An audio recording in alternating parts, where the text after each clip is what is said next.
बेटा हम लोग ह्यूमन जीनोम प्रोजेक्ट पढ़ रहे थे। आज हम ह्यूमन जीनोम प्रोजेक्ट को ख़त्म कर देंगे और डीएनए फिंगरप्रिंटिंग स्टार्ट करेंगे। ठीक है, एक बार ह्यूमन जीनोम प्रोजेक्ट फिर से देखते हैं क्या हमने समझा था, क्योंकि मैं आपको उसका मेथड बताऊंगी आज कि ह्यूमन जीनोम प्रोजेक्ट में किस तरीके से काम किया गया। तो हमने कहा था कि ये जो ह्यूमन जीनोम प्रोजेक्ट है मेगा प्रोजेक्ट है। क्यों मेगा प्रोजेक्ट है? क्योंकि आपको मालूम है इसमें बहुत सारा पैसा लगा। कितना पैसा लगा? $3 एक बेस पेयर के लिए। तो हमने बात की थी कि कितने बेस पेयर्स होते हैं, 3 × 10⁹ बेस पेयर्स होते हैं। तो समझिए कितना ज़्यादा पैसा लगा होगा। फिर हमने बात की थी कि यूएस डिपार्टमेंट जो था, यूके की गवर्नमेंट थी, यानी कि यूएस डिपार्टमेंट ऑफ एनर्जी जो थी वो वहाँ पर काम किया था और बहुत सारे देशों ने साथ मिलकर काम किया था। फिर हमने उसकी मैथडोलॉजी समझी थी बेटा। मैथडोलॉजी में मैंने आपको ये बताया था कि ये जो मैथडोलॉजी होती है, ये मैथडोलॉजी में 2 अप्रोचेस ली गई। 2 अप्रोचेस का मतलब है 2 तरीके से उसको सीक्वेंस किया गया। क्योंकि ह्यूमन जीनोम प्रोजेक्ट में क्या किया गया था, ह्यूमन का जो जीनोम है उसमें जो डीएनए मिलता है, ह्यूमन के जीनोम में जो डीएनए मिलता है, ह्यूमन के जीनोम की पूरी सीक्वेंसिंग का पता लगाया गया था। हमने बात की थी बेटा 2 मैथडोलॉजी की 2 अप्रोचेस, यानी मैथडोलॉजी जो थी ह्यूमन जीनोम प्रोजेक्ट की जो मैथडोलॉजी थी उसमें हमने कहा था 2 अप्रोचेस होती हैं। कौन कौन सी 2 अप्रोचेस पढ़ी थी हमने 2 अप्रोच जो पढ़ी थी ह्यूमन जीनोम प्रोजेक्ट की, वो अप्रोच बेटा एक EST पढ़ी थी और दूसरा हमने कहा था सीक्वेंस ए नोटेशन, है ना। ये 2 अप्रोचेस हमने पढ़ी थी। EST क्या था? EST क्या था बेटा? EST था expressed sequence tags. Sequence annotation दूसरी अप्रोच थी। EST क्या था बेटा? Expressed sequence tags. Expressed sequence tags में हमने आपको क्या बताया था कि एक्सप्रेस्ड सीक्वेंस टैग्स का मतलब है कि इस मेथड के अंतर्गत सिर्फ और सिर्फ ये देखा गया कि हमारे जीनोम में कौन सा वाला भाग, हमारे जीनोम का कौन सा वाला सीक्वेंस कौन सा प्रोटीन बना रहा है, सिर्फ ये देखा गया। बाकी ये सब चीज़ों को छोड़ दिया गया। सिर्फ ये देखा गया कि ये वाला जीन ये प्रोटीन बना रहा है, ये वाला जीन ये प्रोटीन बना रहा है, सिर्फ इसको देखा गया, बाकी किसी को नहीं देखा गया। इसका मतलब ये है बेटा, आपको पता है, आप लोग सेल डिवीजन पढ़ चुके हो, आपको पता है कि जो क्रोमोसोम होता है यानी कि जो डीएनए होता है ना, हमने ट्रांसक्रिप्शन भी पढ़ा था, तब वहाँ पढ़ा था कि कोडिंग पार्ट भी होता है और नॉन कोडिंग पार्ट भी होता है। तो डीएनए जो होता है बेटा, डीएनए यानी कि आपको मालूम है क्रोमोसोम में कोडिंग पार्ट भी होता है, नॉन कोडिंग पार्ट भी होता है। कोडिंग पार्ट वो होता है जो कोई प्रोटीन को कोड कर रहा है। कोडिंग पार्ट डीएनए का वो होता है जो कि किसी प्रोटीन को कोड कर रहा है। तो हमें मालूम है ना कि डीएनए के पास तो कोडिंग पार्ट भी होता है और नॉन कोडिंग भी होता है। बेटा आपने पढ़ा है ना यूक्रोमेटिन और हेट्रोक्रोमेटिन, पढ़ा है ना आपने सेल डिवीजन में, यूक्रोमेटिन और हेट्रोक्रोमेटिन। यूक्रोमेटिन क्या होता है? वो एक्टिव होता है, ट्रांसक्रिप्शन कर सकता है, कोई प्रोटीन बना सकता है, लेकिन हेट्रोक्रोमेटिन जो होता है वो कोई प्रोटीन नहीं बना सकता है। तो यूक्रोमेटिन कोडिंग पार्ट हो गया, हेट्रोक्रोमेटिन नॉन कोडिंग पार्ट हो गया। एक्सप्रेस्ड सीक्वेंस टैग्स में सिर्फ और सिर्फ कोडिंग वाले भाग को देखा गया, नॉन कोडिंग को नहीं देखा गया। एक्सप्रेस्ड सीक्वेंस टैग्स में केवल कोडिंग वाले भाग को देखा गया, कोडिंग वाले भाग को, केवल कोडिंग वाले भाग को देखा गया, उसकी सीक्वेंसिंग की गई, केवल कोडिंग वाले भाग की सीक्वेंसिंग की गई केवल, उसको कहा गया एक्सप्रेस्ड सीक्वेंस टैग्स। एक्सप्रेस करा जो प्रोटीन बन रहा है, जो एक्सप्रेशन दिख रहा है ना, जो दिखता है ना। जैसे मैं सचिन तेंदुलकर का एग्जाम्पल लिया था कि कर्ली बाल है, हाइट कम है, जो दिख रहा है करेक्टर वो देखा गया केवल। यानी जो जीन प्रोटीन बनाया सिर्फ देखा गया कि ये वाला जीन इंसुलिन बना रहा है, ये वाला जीन ग्लूकागोन बना रहा है, ये वाला जीन थायरोक्सिन बना रहा है। सिर्फ उसकी सीक्वेंसिंग की गई। सिर्फ कोडिंग पार्ट की सीक्वेंसिंग की गई, इसको कहा एक्सप्रेस्ड सीक्वेंस टैग्स। इंपॉर्टेंट चीज है बेटा। सीक्वेंस ए नोटेशन में सारे ही हमने कहा था A to Z जितने भी पहले से लेकर आखिरी तक, जितने भी फर्स्ट से लेकर लास्ट जीन के लास्ट क्रोमोसोम तक जितने भी जीन थे सबकी सीक्वेंसिंग की गई। यानी कि इसमें कोडिंग और नॉन कोडिंग सभी की सीक्वेंसिंग की गई। कोडिंग और नॉन कोडिंग दोनों की सीक्वेंसिंग की गई, इसके अंतर्गत दोनों की सीक्वेंसिंग की गई। इसीलिए सीक्वेंस ए नोटेशन को बेटा ब्लाइंड अप्रोच कहते थे। क्या कहते थे? ब्लाइंड अप्रोच भी कहते हैं, ये याद रखना है, इसको ब्लाइंड अप्रोच भी कहते हैं। ब्लाइंड अप्रोच का मतलब कि ब्लाइंड है ये, ब्लाइंड का मतलब ये है कि नॉन कोडिंग वाले को भी कर रहा है, जो कोई काम नहीं करता है, नॉन कोडिंग का कोई काम नहीं होता है, फिर भी उसकी सीक्वेंसिंग करी है। कोडिंग की तो की है, नॉन कोडिंग की भी की है, यानी जीनोम में पहले जीन से लेकर लास्ट क्रोमोसोम का लास्ट जीन तक सारे जीन की कोडिंग की गई है, सारे जीन की सीक्वेंसिंग का पता लगाया गया है, उसको सीक्वेंस ए नोटेशन कहा। और सबसे अच्छा मेथड यही कहलाया, सबसे अच्छा मेथड यही कहलाया सीक्वेंस ए नोटेशन। क्या कहलाया? सीक्वेंस ए नोटेशन कहलाया सबसे अच्छा मेथड। अब मैं आपको, ये मेथडोलॉजी थी जिसकी दो अप्रोचेस, अब ये किस तरीके से किया गया है ना, ह्यूमन जीनोम प्रोजेक्ट में किस तरीके से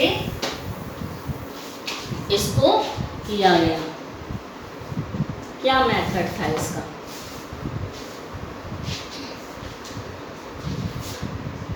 यानी कि ह्यूमन जीनोम प्रोजेक्ट में, ह्यूमन जीनोम प्रोजेक्ट में सीक्वेंसिंग का जो मेथड था वो मेथड क्या था? सबसे पहले तो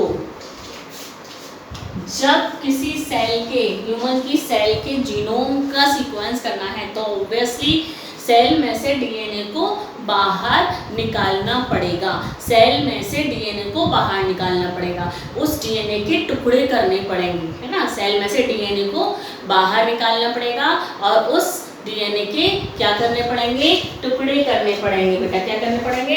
टुकड़े करने पड़ेंगे। तो सबसे पहले क्या किया? डीएनए का एक्सट्रैक्शन किया गया, डीएनए का एक्सट्रैक्शन किया गया, यानी कि डीएनए को बाहर निकाला गया सेल में से, यानी कि डीएनए को सेल से बाहर निकाला गया सबसे पहले। ठीक है, जब इसको बाहर निकाल लिया गया तो उसके बाद में इस डीएनए के टुकड़े किए गए, यानी कि डीएनए को कट किया गया, काटा गया, डीएनए को काटा गया। ठीक है, पहली चीज डीएनए का एक्सट्रैक्शन किया गया, डीएनए को सेल में से बाहर निकाला।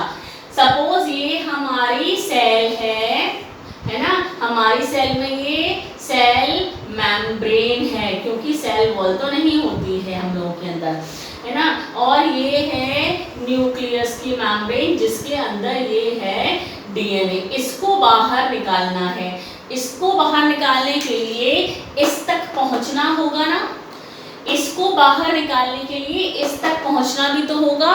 तो सबसे पहले क्या करना पड़ेगा? ये जो सेल मेम्ब्रेन है, हमें क्या करना है? इस न्यूक्लियस के अंदर, ये क्या है? सेल मेम्ब्रेन, और ये क्या है? न्यूक्लियर मेम्ब्रेन, क्योंकि न्यूक्लियर मेम्ब्रेन है, क्योंकि आपको मालूम है न्यूक्लियस के अंदर ही तो है ये DNA.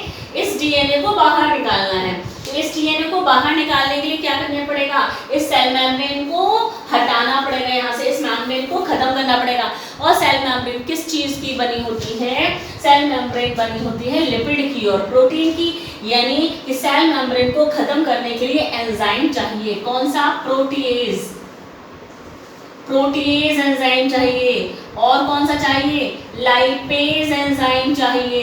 Protease enzyme cell membrane की प्रोटीन को खत्म करेगा, लाइपेज एंजाइम सेल मेम्ब्रेन के लिपिड को खत्म करेगा और ये सेल मेम्ब्रेन डिसॉल्व हो जाएगी। ठीक है, अब आगे चलते हैं, क्योंकि हमें तो रास्ता ढूंढना है ना अंदर जाने के लिए, डीएनए को बाहर निकालेंगे कैसे? अब ये न्यूक्लियर की मेम्ब्रेन आ गई है, न्यूक्लियर की मेम्ब्रेन जो आ गई है, उस न्यूक्लियर की मेम्ब्रेन में भी लिपिड और प्रोटीन होगा, तो सेम प्रोटीनेज और लाइपेज जो है वो काम आएंगे, न्यूक्लियर की मेम्ब्रेन को डिसॉल्व कर लिया जाएगा और डीएनए को बाहर निकाल लिया जाएगा।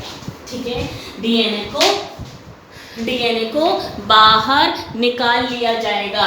डीएनए को बाहर निकाल लिया इस तरीके से। जब डीएनए को बाहर निकाल लिया तो हमारे पास डीएनए आ गया, ये डीएनए आ गया। अब इस डीएनए के टुकड़े करने पड़ेंगे ना, डीएनए को काटना पड़ेगा बेटा। डीएनए को काटने के लिए कौन सा एंजाइम चाहिए? Restriction endo nuclease. कौन सा एंजाइम चाहिए? रेस्ट्रिक्शन एंडो न्यूक्लियेज एंजाइम चाहिए। ये रेस्ट्रिक्शन एंडो न्यूक्लियेज जो एंजाइम होता है, या आप बायोटेक्नोलॉजी में बेटा पढ़ोगे या पढ़ लिया होगा आपने, रेस्ट्रिक्शन एंडो न्यूक्लियेज को मॉलिक्यूलर सीजर कहते हैं। क्या कहते हैं इसको?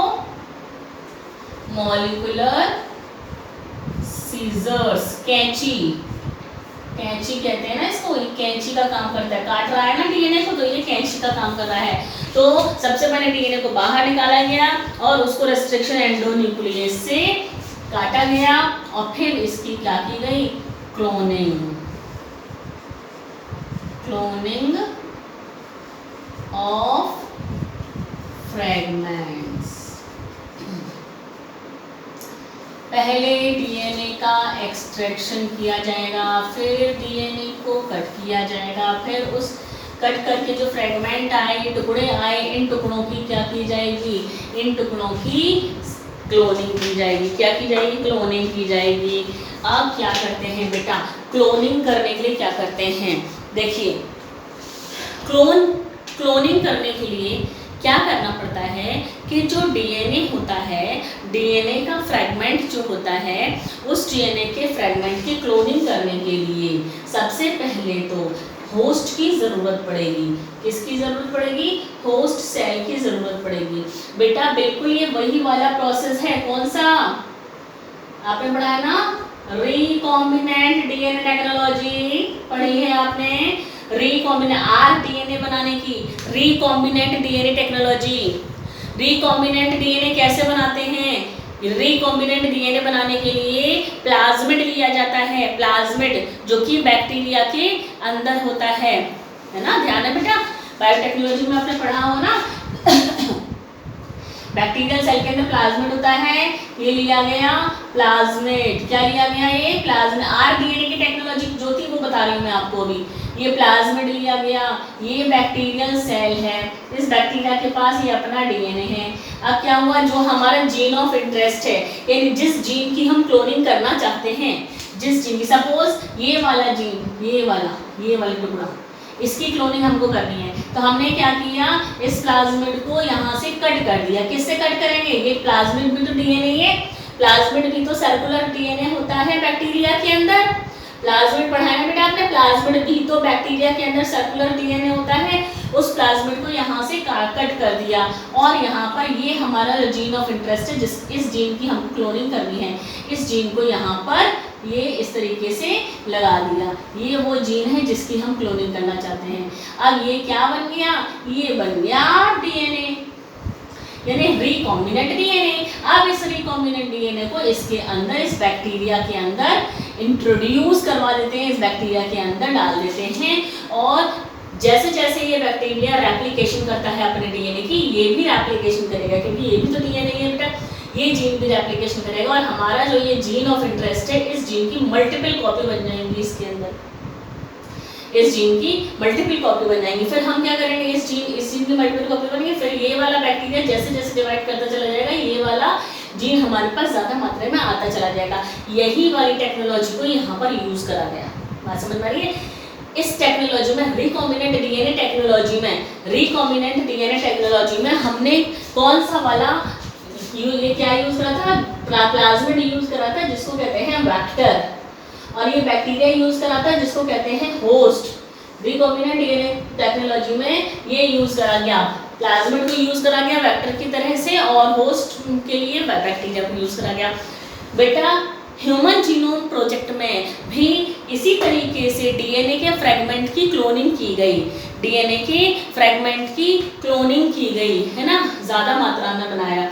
तो उसके लिए होस्ट सेल को लेके लिया गया। ज़्यादा बड़ा डीएनए ना, पूरे डीएनए की सीक्वेंसिंग की जानी थी, है ना, तो क्या किया गया? इसके लिए होस्ट सेल ली गई। कौन कौन सी होस्ट सेल ली गई? बैक्टीरिया, या तो बैक्टीरिया को लिया गया या ईस्ट की सेल या बैक्टीरियल सेल, होस्ट सेल। अब होस्ट सेल लिया गया तो वेक्टर भी लेना पड़ा होगा। कौन कौन से वेक्टर लिए गए इसके अंदर? वेक्टर लिए गए BAC और YAC, बैक और यैक। बैक क्या था? BAC क्या था? Bacterial artificial chromosome, bacteria artificial chromosome. और YAC क्या था? यैक, ईस्ट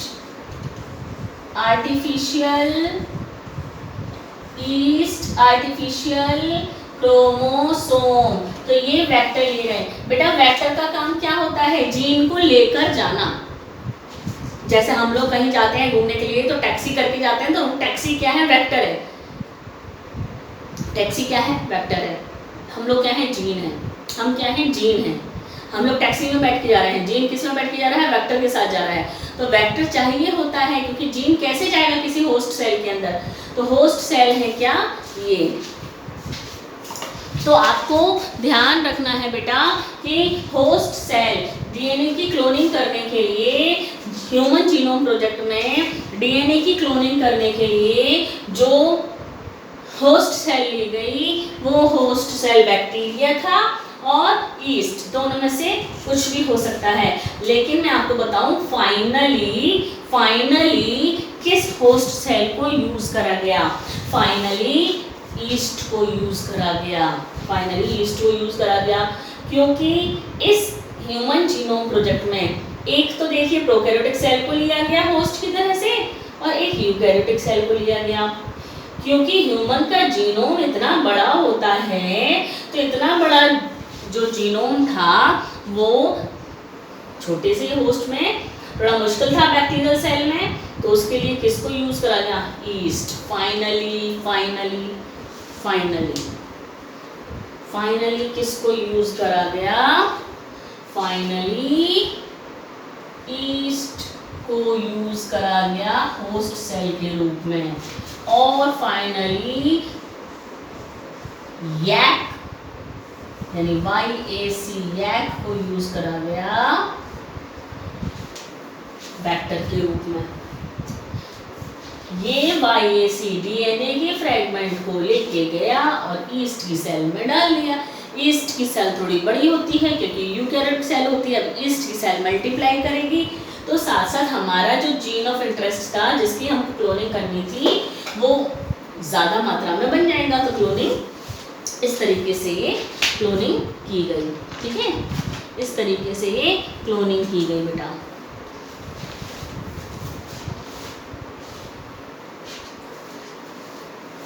जब क्लोनिंग कर दी गई तो ध्यान रखना बेटा, फ्रेगमेंट्स जो ये काटे गए थे क्लोनिंग करने के बाद क्या हुआ? फ्रेगमेंट काटे गए, क्लोनिंग करी गई, फिर फ्रेगमेंट्स की जो सीक्वेंसिंग की गई, सीक्वेंसिंग है, सीक्वेंस का पता लगाया गया, फ्रेगमेंट्स के सीक्वेंस का पता लगाया गया। तो वो कौन से मेथड से सीक्वेंसिंग की गई? सेंगर्स मेथड।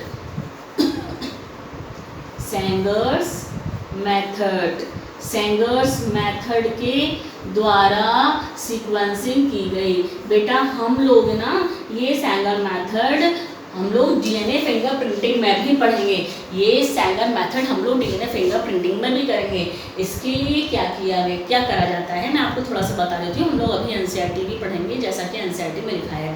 बेटा ह्यूमन जीनोम प्रोजेक्ट में आपको मालूम है क्या किया गया था? ह्यूमन के जीनोम की पूरी सीक्वेंसिंग की गई थी, पहले से लेकर लास्ट जीन तक ये पता लगाया गया था कि कौन सा सीक्वेंस, कैसे कैसे सीक्वेंस लगे हुए हैं डीएनए के अंदर। कितना मुश्किल काम था, सोचिए कितने सारा टाइम लगा। कितना टाइम लगा था? 13 साल 13 इयर्स लग गए थे इस ह्यूमन जीनोम प्रोजेक्ट में, क्योंकि 1990 से लेकर 2003 तक चला था, है ना। लेकिन हम माने थोड़ा सा ये डिले हो गया था क्योंकि 2003 तक क्रोमोसोम नंबर क्रोमोसोम नंबर जो 1 था, जिसमें कि सबसे ज़्यादा जीन्स होते हैं, जिसमें उसके बारे में पता नहीं लगा था। तो ये क्रोमोसोम नंबर 1 के बारे में पता लगा 2006 तक। ठीक है, तो 1990 से लेके और 2006 तक चला वैसे तो ये, लेकिन ये माना जाता है कि 1990 से लेके 2003 तक चला ये, क्योंकि 2006 में क्रोमोसोम नंबर 1 के बारे में पता लगा था। ये रह गया था जिसकी सीक्वेंसिंग रह गई थी, क्योंकि इसमें सबसे ज़्यादा जीन थे, तो ये क्रोमोसोम नंबर 1 रह गया था। इस क्रोमोसोम नंबर 1 की सीक्वेंसिंग हो पाई 3 साल में, 2003 से 2006 के बीच में हो पाई, 3 साल लग गए इसको सीक्वेंसिंग करने में। तो ये रह गया था, बस बाकी सारा काम हो चुका था 2003 तक।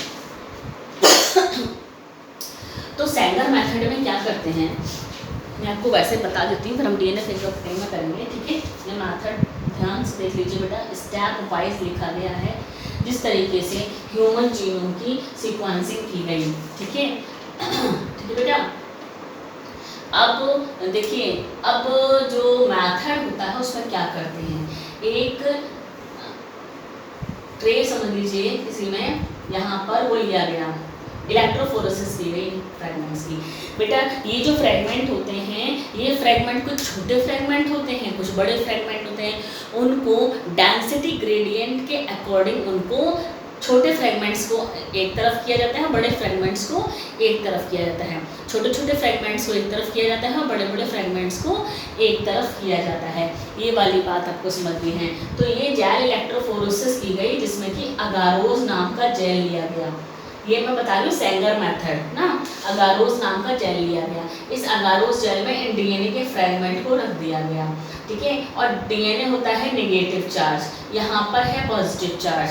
अब ये क्या होता है, जेल इलेक्ट्रोफोरेसिस जब की गई, इसकी इलेक्ट्रोफोरेसिस की गई, तो ये नेगेटिवली चार्ज जो डीएनए था ये पॉजिटिव की तरफ भागना शुरू कर दिया, पॉजिटिव की तरफ जाना शुरू कर दिया। हल्के सारे आगे निकल गए, भारी भारी थोड़े पीछे रह गए। तो हल्के वाले एक साइड हो गए और भारी वाले एक साइड हो गए। इस तरीके से डीएनए की सीक्वेंसिंग की गई। इस तरीके से क्या किया गया, डीएनए की सीक्वेंसिंग की गई बेटा। देखिए, अब मैं आपको एनसीईआरटी से थोड़ा सा बताती हूँ बेटा कि क्या मेथड इसमें लिखा हुआ है।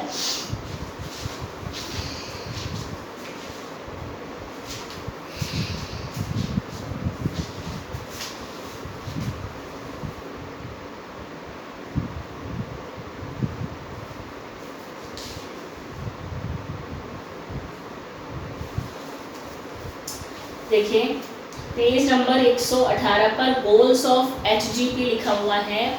गोल्स ऑफ एचजीपी लिखा हुआ है। गोल्स ऑफ एचजीपी लिखा हुआ है बेटा। ये क्या है, इसमें गोल्स ऑफ एचजीपी में बेटा क्या है, यानी कि क्या गोल था, क्या उद्देश्य था। Some of the important goals of HGP were as follows. Number 1, identify all the approximately 20,000 to 25,000 genes in human DNA.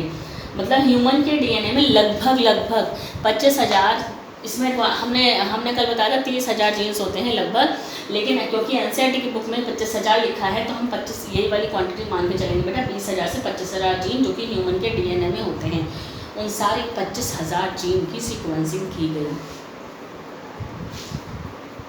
उनके बारे में पता लगाया गया 25,000 जीन के बारे में। दूसरा, determine the sequence of the 3 billion chemical base pairs that make up human DNA, यानी 3 मिलियन जो बेस पेयर्स थे ह्यूमन के डीएनए में, उन सभी की सीक्वेंसिंग की गई। Store this information in database, बताया था मैंने आपको, इतना रिसर्च किया गया तो उसको हाथ से किसी बुक में तो लिख नहीं सकते थे, आपको मैंने ऊपर भी बताया था पहले, किसी बुक में लिखेंगे तो कितने सारे पेजेस भर जाएंगे। 3 million base pairs, 3 billion chemical base pairs, 3 billion chemical base pairs हैं। 3 बिलियन केमिकल बेस पेयर्स के बारे में लिखना कॉपी में संभव नहीं था, इसलिए उसके लिए कंप्यूटर में उसको सेव किया गया। तो डेटा बेसिस बनाए गए इस इंफॉर्मेशन के। Improve tools for data analysis, बहुत इम्प्रूव टूल्स बनाए गए। Transfer related technology to other sector, ये आपको मैंने बताया है, अदर सेक्टर्स में भी इस इंफॉर्मेशन को ट्रांसफ़र किया गया कि किसी को इंसुलिन बनाना है या किसी को ग्लूकागोन बनाना है, तो उन लोगों को वो साइंटिस्ट जो कि इंसुलिन को बना रहे हैं उनको इन्फॉर्मेशन इसी से मिली, ह्यूमन जीनोम प्रोजेक्ट से ही इन्फॉर्मेशन मिली है। Address the ethical legal and social issues, ELSI याद रखिएगा बेटा, ELSI, ethical, legal, social issues that may arise from the project।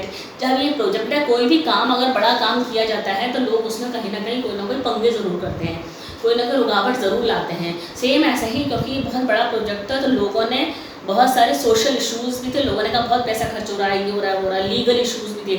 Legal issues का मतलब ये कि लोगों ने कहा कि क्यों इस तरह काम किया जा रहा है और इस तरीके से नहीं करना चाहिए, ठीक है ना। और इथिकल इश्यूज़ का मतलब नैतिक मूल्य, इथिक्स किसको कहते हैं, नैतिक मूल्य। यानी कि अगर कोई कहता है, जैसे किसने कहा ह्यूमन की क्लोनिंग करना संभव नहीं है, ह्यूमन की क्लोनिंग हो सकती है लेकिन नहीं होगी।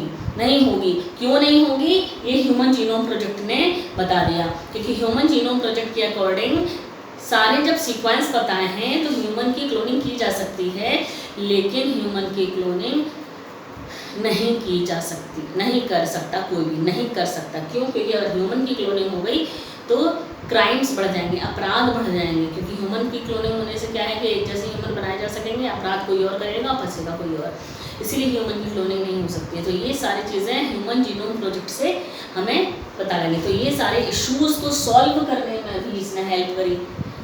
इथिकल, सोशल, लीगल इश्यूज़ को सॉल्व करने के लिए भी ह्यूमन जीनोम प्रोजेक्ट ने हेल्प करी बेटा, ठीक है। The human genome project was a 13-year project coordinated by US department of energy. याद रखिएगा, US डिपार्टमेंट ऑफ एनर्जी इन्हें शुरू करा था, and national institute of health. US department of energy and national institute of health ने शुरू करा था। During the early years of HGP the Wellcome Trust become a major partner. Wellcome Trust UK की Wellcome Trust थी बेटा, ठीक है, उसने काम किया था। Additional contribution from Japan, France, Germany, China and others. बाकी जापान, चाइना, फ्रांस सब ने अपना अपना योगदान दिया था इसमें। The project was completed in 2003। Project कब कंप्लीट हुआ? 2003 में। Knowledge about the effects of DNA variation among individual can lead to revolutionary new ways to diagnose, treat and somebody prevent the thousand of disorders that affect human beings. मतलब human genome project से बहुत सारी बीमारियां ठीक होने लग गई। In human genome project की वजह से बहुत सारी बीमारियां जिनके इलाज संभव नहीं थे, उन बीमारियों के भी इलाज संभव होने लगे। क्यों? क्योंकि हमें जीन के बारे में पता है कि ये बीमारी हो रही है तो इस जीन की गड़बड़ी की वजह से हो रही है, उस जीन को ठीक कर दिया गया, ये उस जीन को निकाल दिया गया, उस जीन की जगह दूसरा जीन है, जीन थेरेपी कर दी गई। बहुत सारी बीमारियों के इलाज संभव हो पाए ह्यूमन जीनोम प्रोजेक्ट की वजह से। Besides providing clues to understanding human biology, learning about non-human organism DNA sequence can lead to an understanding of their natural capabilities that can be applied towards solving challenge in healthcare, agriculture, energy production, environmental remediation। बेटा यहाँ पर ये इन्होंने ये बताया है कि ये था तो ह्यूमन का ही जीनोम प्रोजेक्ट, लेकिन इसको बहुत सारे दूसरे ऑर्गेनिज्म के लिए भी यूज़ किया गया। देखिए, besides providing clues to understanding human biology, यानी ह्यूमन बायोलॉजी को, ह्यूमन के बारे में समझने के अलावा इस प्रोजेक्ट ने क्या किया? Learning about non human organism यानी कि ह्यूमन के अलावा और भी बहुत सारे ऑर्गेनिज्म के बारे में इसने काम किया, इसने पता लगा लिया।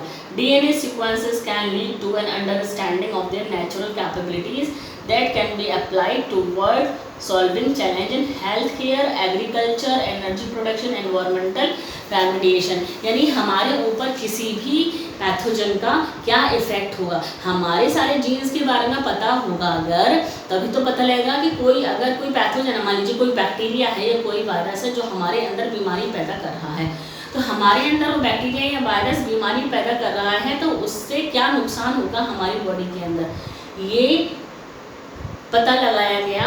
कैसे? क्योंकि हमारे जीन्स के बारे में पता था। ये पता था कि ये वाला जीन जो है, ये वाला जीन ये प्रोटीन बना रहा है, या ये वाला जीन ये वाला काम कर रहा है, और अगर ये बैक्टीरिया चला गया इस बॉडी के अंदर तो ये वाले जीन का या पर्टिकुलर कोई जीन है वो जीन का काम बंद हो जाएगा। तो जब हमारे जीन्स के बारे में पता होगा, सीक्वेंस के बारे में पता लगा होगा, तभी तो हम लोग बता पाएंगे किस तरीके से ये संभव है। तो नॉन ह्यूमन ऑर्गेनिज्म के बारे में भी ये काम हो सका, जिससे बहुत सारी बीमारियों के इलाज संभव हो सके। Many non human model organism such as bacteria, yeast और ये बेटा याद रख लेना, Caenorhabditis elegans, free living non pathogenic nematode, और ड्रोसोफिला फ्रूट फ्लाई। प्लांट्स में rice and Arabidopsis et cetera have been sequence. यानी ह्यूमन के अलावा बहुत सारे नॉन ह्यूमन मॉडल, ह्यूमन का तो सीक्वेंस किया गया, बाकी और किस किस की सीक्वेंसिंग की गई बेटा इससे? बैक्टीरिया की सीक्वेंसिंग कर ली गई, ईस्ट की सीक्वेंसिंग कर ली गई, और ये Caenorhabditis elegans है जो कि एक नेमेटोड है, उसकी सीक्वेंस की गई। ड्रोसोफिला के बारे में तो बहुत जेनेटिक्स में बताया गया, उसकी सीक्वेंसिंग की गई। और प्लांट्स में राइस और एर्बिडोप्सिस जो है उसके बारे में सीक्वेंसेस की गई। यहाँ पर इन एग्जाम्पल को आपको ध्यान रखना है कि ह्यूमन के अलावा और कौन कौन से ऑर्गेनिज्म जो कि नॉन ह्यूमन ऑर्गेनिज्म थे, ह्यूमन के अलावा जो ऑर्गेनिज्म थे, और कौन कौन से ह्यूमन के अलावा और कौन कौन से ऑर्गेनिज्म या कौन कौन से प्लांट की सीक्वेंसिंग की गई। ये एग्जाम्पल आपको याद रखना है, ठीक है।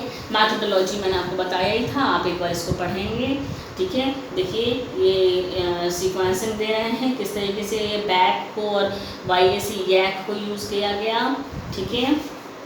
ये लिखा हुआ the fragments were use in automated DNA sequence that work on principle of method developed by Frederick Sanger method use किया गया, है ना।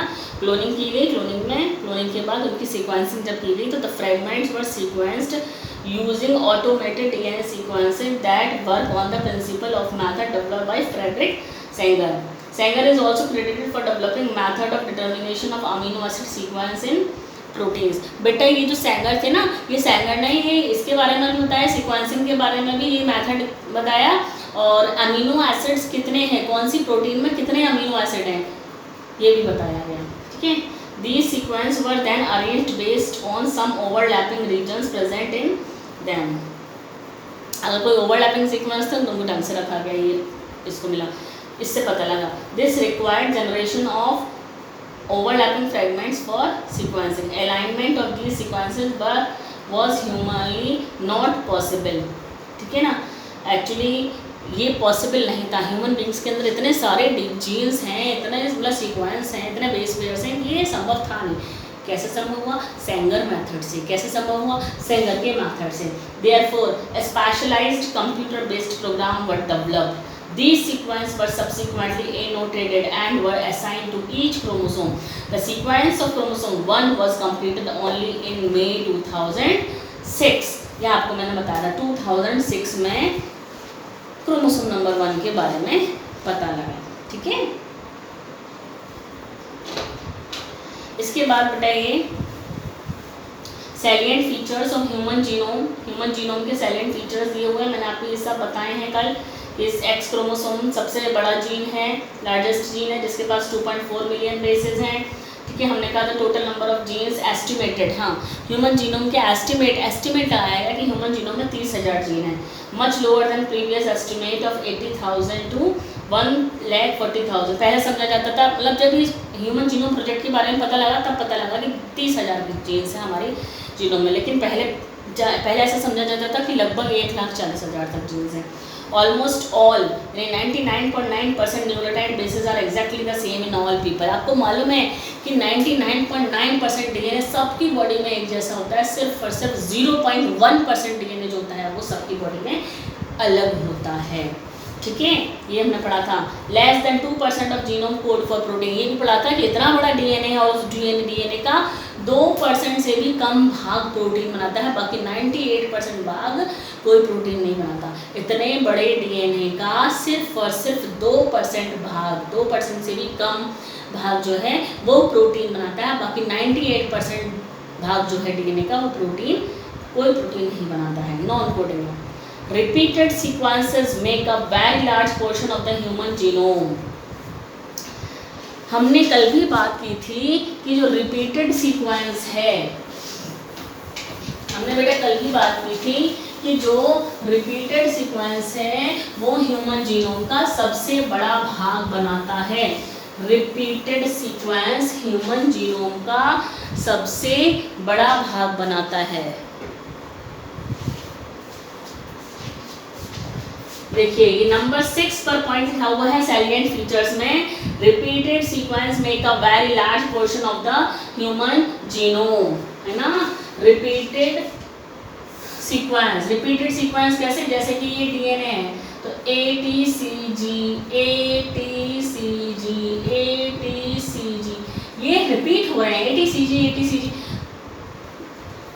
ये जीनोम का सबसे बड़ा भाग बनाता है, मतलब सबसे ज्यादा ही रिपीटेड सीक्वेंस तो बहुत ज्यादा मिलते हैं। तभी मैंने आपको बताया था कि जैसे ये डीएनए तो ये सब रिपीटेड सब रिपीटेड सीक्वेंस हैं, और यही रिपीटेड सीक्वेंस की तो हमको ज़रूरत होती है डीएनए फिंगरप्रिंटिंग में, ठीक है। तो इसमें ये बताया गया है बेटा 6 पॉइंट में कि repeated sequences make a very large portion of the human genome.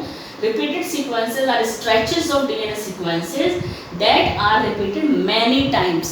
देखिए बहुत बार ये रिपीट होते रहते हैं, ये सीक्वेंस बहुत बार रिपीट होते हैं, समटाइम्स 100 to 1000 टाइम्स, 100 से 1000 1000 टाइम्स तक 1000 बार ये रिपीट हो सकते हैं। ये तो बहुत बड़ा है बेटा। They are thought to have no direct coding function, इनका कोई काम नहीं होता, नो कोडिंग फंक्शन, ये किसी को कोड नहीं करते, कोई प्रोटीन नहीं बनाते, but they shed light on chromosome structure dynamic and evolution. लेकिन ये क्या करते हैं, क्रोमोसोम के स्ट्रक्चर के बारे में बताते हैं, डायनामिक्स के बारे में बताते। डायनामिक्स का मतलब ये होता है कि क्या क्या चेंज हो सकती है इसमें, इवोल्यूशन के बारे में बताते हैं। यानी कि ये हमने कहा कि जो डीएनए में यानी कि ह्यूमन जीनोम है, अगर ये तो ह्यूमन जीनोम में ये रिपीटेड सीक्वेंस हैं, ये रिपीटेड सीक्वेंस हैं जो कि जीनोम का बहुत बड़ा भाग बनाते हैं, जीनोम का बहुत बड़ा भाग बनाते हैं, ये बहुत बड़ा भाग बनाते हैं, लेकिन किसी प्रोटीन को कोड नहीं करते हैं, ये किसी भी प्रोटीन को कोड नहीं करते, ये किसी प्रोटीन को कोड नहीं करते। तो क्या करते हैं ये इवोल्यूशन के बारे में बताते हैं, इनसे हमें ह्यूमन के इवोल्यूशन के बारे में पता लगता है, इनसे हमें ह्यूमन इवोल्यूशन के बारे में पता लगता है, क्रोमोसोम के डायनामिक्स, क्रोमोसोम में किस तरीके से चेंजेस हो सकते हैं इसके बारे में पता लग सकता है, ठीक है। और क्रोमोसोम के स्ट्रक्चर के बारे में, क्रोमोसोम के स्ट्रक्चर के बारे में, क्रोमोसोम के कैसा स्ट्रक्चर इसके बारे में पता लग सकता है, ठीक है ना। रिपीटेड सीक्वेंस जो है इन सारी चीज़ों पर प्रकाश डालता है, इन सारी चीज़ों को बताता है, किसी भी प्रोटीन को कोड नहीं करता। सबसे बड़ा भाग ह्यूमन जीनोम का रिपीटेड सीक्वेंस जो कोई प्रोटीन नहीं बनाता। बहुत ही इंपॉर्टेंट चीज़ बेटा अगली लाइन में आ रही है जो कि 9th पॉइंट में है। Scientist have identified 1.4 million locations where single base DNA difference, single base DNA difference जिसको SNP कहा गया है, सिंगल न्यूक्लियोटाइड पॉलीमॉर्फिज्म, SNPs कहते हैं शॉर्ट में, occurs in human. This information promises to revolutionize the process of finding chromosome locations for disease associated sequence and tracing human history। देखिए ये कह रहे हैं कि scientist have identified about 1.4 million locations where single base DNA difference, human के genome में 1.4 million ऐसी locations मिली हैं। जब सीक्वेंसिंग की गई तो ह्यूमन के जीनोम में 1.4 मिलियन ऐसी लोकेशंस की गई हैं जहां पर सिंगल बेस पेयर डिफरेंट था, सिंगल बेस पेयर डिफरेंट था, जिसको कहा गया शॉर्ट में SNPs। SNPs स्नैप कहते हैं ना फोटो को, तो स्नैप से स्निप याद रखिएगा। अब ये स्निप्स क्या था बेटा, स्निप्स इसको शॉर्ट में कहा गया, अदरवाइज इसको क्या कहते हैं बेटा, SNPs। SNPs हैं सिंगल